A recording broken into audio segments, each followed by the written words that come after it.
섬김과 어울림의 사람들, 비전 장로교회.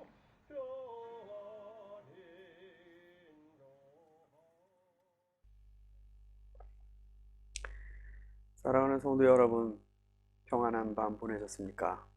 여러분 모두에게 오늘 주님의 은혜와 또 마음 깊은 곳에 또 평안으로 여러분을 붙들어 주시기를 소망합니다. 네, 우리 또 주님을 찾기 위해 이 아침에 이렇게 모였습니다. 우리 같이 기도하고 말씀을 나누도록 하겠습니다. 하나님, 주 앞에 모여 있는 성도들을 도와주시옵소서. 하나님 만드신 창조 세계, 그 가운데서도 아름답게 만드신 인간을 지켜주옵소서. 사람이 빵으로만 사는 게 아니라 주님의 입에서 나오는 말씀으로도 산다 가르쳐 주셨습니다. 주님, 오늘도 우리에게 어떻게 살아가야 하는 것인지, 무슨 힘이 필요한지 주께서 알려주시며 공급해 주시고, 오늘 하루 비록 입김처럼 가벼이 지날지라도 주님 안에서 정말로 가장 행복하고 환희에 찬 삶을 살도록 하나님 인도해 주옵소서. 말씀을 들으려 합니다. 마음을 열어주시고 우리 귀를 겸손케 해 주옵소서. 예수님의 이름으로 기도를 드립니다. 아멘. 네, 오늘의 본문은 계속 마태복음 18장 말씀이 되겠습니다. 12절에서 14절까지의 말씀입니다. 너희는 어떻게 생각하느냐? 어떤 사람에게 양 100마리가 있는데 그 가운데 한 마리가 길을 잃었다고 하면 그는 99마리를 산에다 남겨두고서 길을 잃은 그 양을 찾아 나서지 않겠느냐? 내가 너희에게 말한다. 그 양을 찾으면 길을 잃지 않은 99마리 양보다 오히려 그 한 마리 양을 두고 더 기뻐할 것이다.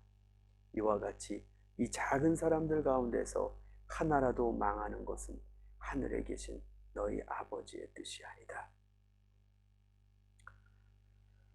주님께서 그 유명한 잃어버린 양 한 마리의 비유를 드십니다. 이것도 궁극적으로 작은 자들에 관한 연속적인 주님의 강론입니다. 사실 이 마태복음 18장은 굉장히 의미가 큽니다. 작은 자에 대한 주님의 사랑이 굉장히 적극적으로 표현이 되어 있고, 어찌 보면 그리스도인들이라는 표현은 예수 그리스도의 용어로 표현하는 작은 자들이라고 볼 수 있습니다. 하나님 앞에 자기의 허물을 보고 자기를 낮출 수밖에 없는 자들, 그렇게 자기를 낮추는 자들에 대한 하나님의 사랑, 그리스도의 사랑이 너무나 풍성하게 이 18장에서 표현되고 있습니다. 네, 먼저 이건 질문으로 시작하죠. 너희는 어떻게 생각하느냐? 글쎄요. 저는 주님의 생각이 좀 어렵습니다.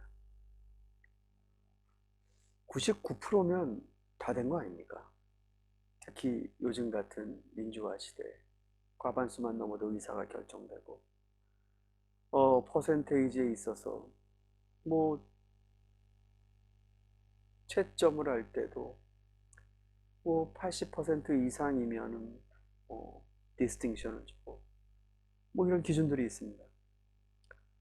그러니까 얼추 넘어가면 잘한 거라고 보는 거죠.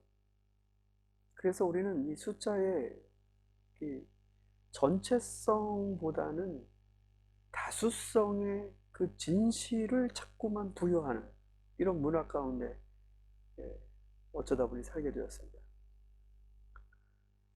그런데 이 목자의 입장에서는요, 목자의 입장에서, 즉 그리스도이신 목자의 입장에서는 그게 아니신 것 같습니다. 아유, 이 100마리 중에 99마리 살렸으면 그래도 성공한 거지. 나만큼 하는 사람 어딨나. 이러고 끝나버릴 일로 생각지 않으십니다. 주님께서는 그 한 마리 양 때문에 다시 길을 찾아 나서십니다. 너희는 어떻게 생각하느냐라고 그러셨지만 주님 생각이 참 어렵습니다. 그러나 만약에 제 자식이 바로 이런 양과도 같은 처지라면 잃어버린 한 마리 양 때문에 고민하는 목자의 심정 이해할 수 있을 것 같습니다. 전쟁통에 자식 셋을 온전히 다 데리고 남한으로 피난하지 못한 아버지가 평생 동안 피난통에 두고 붙잡아주지 못했던 그 아들을 놓고 평생을 고통 속에 신음하며 살아가는 모습을 봅니다. 부모의 입장에선 아마 또 달라질 것 같습니다. 그러나 양을 자기 자식처럼 생각하는 이런 목자가 과연 흔할까? 여러분 혹시 그 라이언 일병 구하기라는 영화를 아십니까? 네, 그 영화는 상당히 불편한 영화입니다, 사실은. 전쟁을 배경으로 한 영화인데 2차 세계대전이니까 뭐 독일군과 싸우는 거죠. 근데 거기서의 적이 독일군이라는 인상보다는 우리 자신을 굉장히 괴롭게 만듭니다. 이 영화의 내용이 뭐냐면 어느 어머니가 전쟁통에 자식 넷 중에 셋을 잃어버렸습니다. 그리고 그 하나들조차도 전쟁에 나갔는데 생사가 확인이 안 돼요. 그래서 이 어머님이 미 군 당국에 간절히 호소하죠. 내 세 아들을 잃었다. 하나들만은 꼭 살려서 집에 돌아오게 해달라. 결단을 내립니다. 그래서 8명의 구조대원을 다시 보냅니다.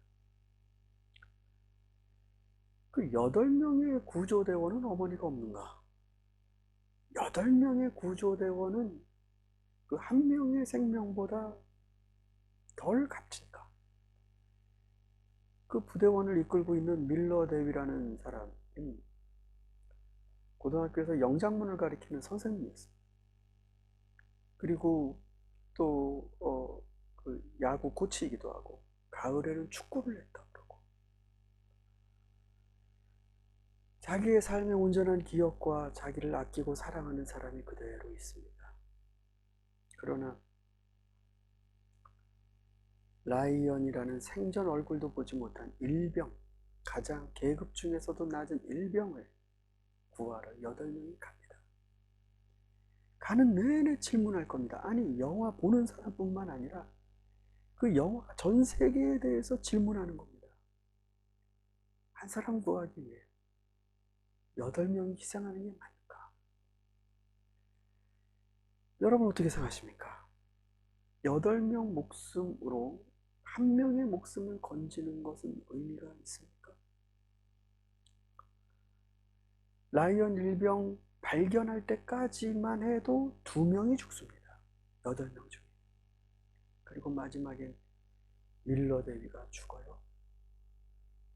거기서는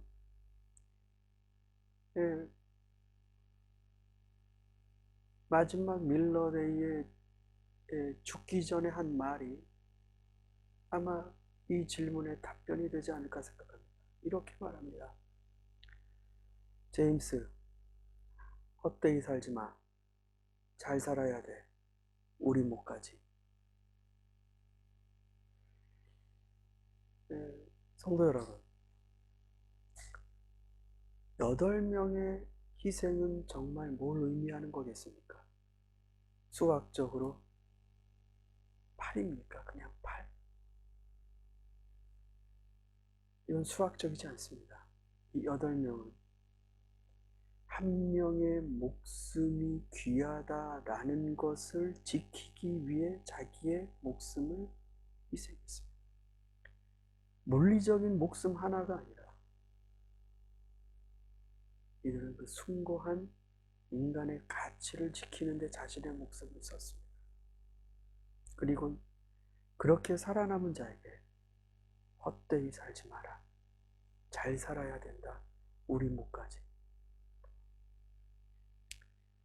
예수 그리스도께서는 빈말을 하신 분이 아닙니다.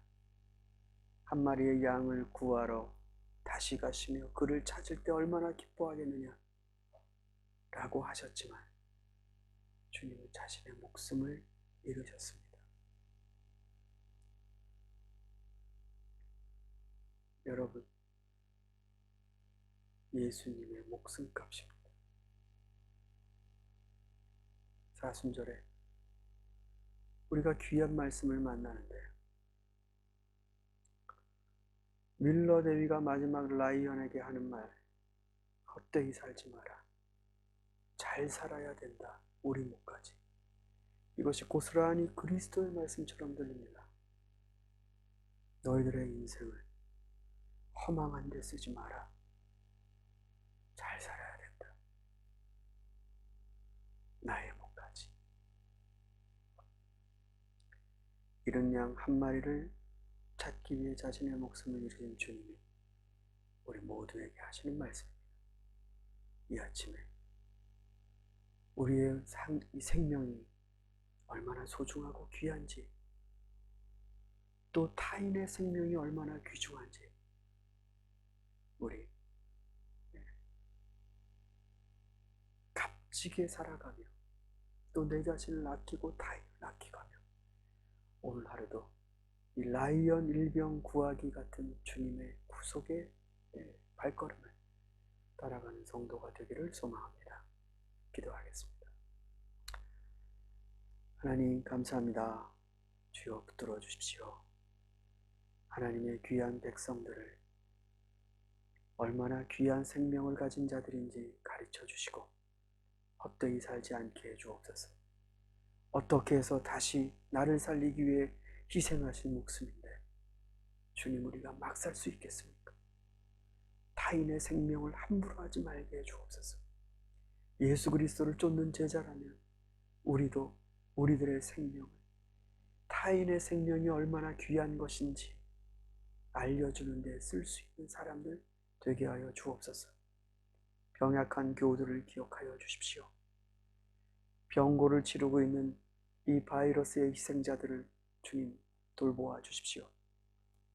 필사적으로 맡고 있는 우리 방역 책임자들과 의료진들을 붙들어 주십시오. 하나님 또한 여러 가지 어려움 가운데 빠지고 있는 우리 워킹 홀리데이 친구들을 주님 붙들어 주십시오.